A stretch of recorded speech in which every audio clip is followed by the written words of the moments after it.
In order to really research our video and prepare for it, we started by starting the blog firstly, so that we could refer between audiences and what we as a whole group were thinking, and we didn't have to constantly talk to each other or call each other. We could just go back onto the blog and see what everyone was actually getting up to. Um, we also started going on YouTube and brainstorming for previous videos that we'd watched and we really liked, so that we could use ideas um, in our music video. I remember I personally liked a sequence from the film 500 Days of Summer, a dancing sequence, and that really made me want to put a dancing sequence into the video ourselves. We also storyboarded down to the T. Um, we went through every shot.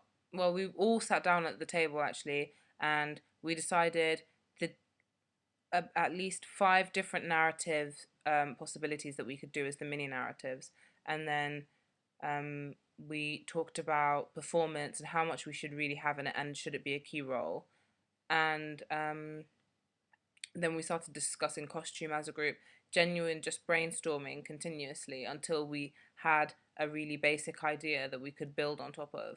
Um, when me and Yusra started storyboarding together, um, we started putting the shots together so that we knew exactly how everything was going to go and how everything was going to work out. And then we could refer back to Tom and George, who were either doing the digipack or doing the website, so that we could clearly identify how everything was going to pan out, and so that the whole group knew it.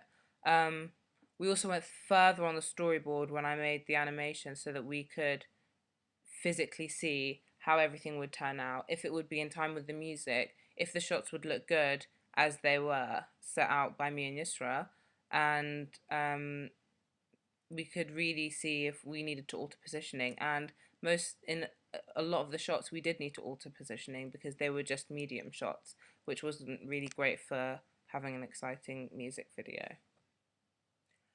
While we were also choosing the specific pieces of narrative, we went through all the lyrics because we wanted to go along with the whole Andrew Goodwin theory of the visual and the lyrics really linking and being in sync. So we would go through the lyrics and discuss ideas and talk about what would really go with the lyrics. And if we did have situations which didn't, we would try and find the other verses so that we could fit it into there.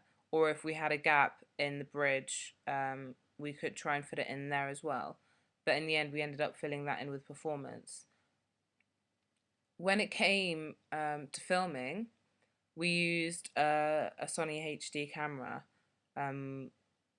which a lot of professionals use as well. So we were really lucky to use that.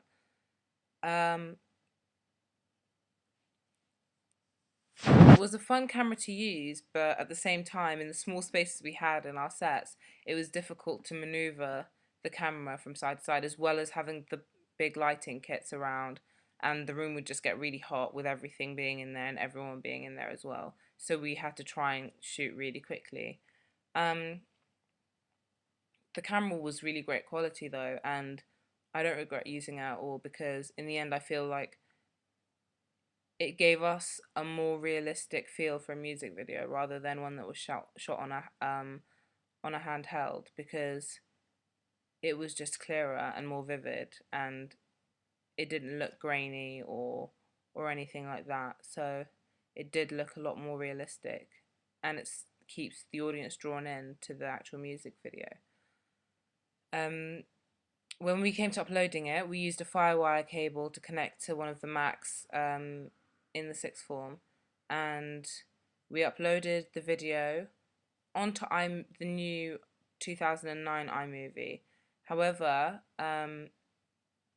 we didn't really like using it as much as the old one.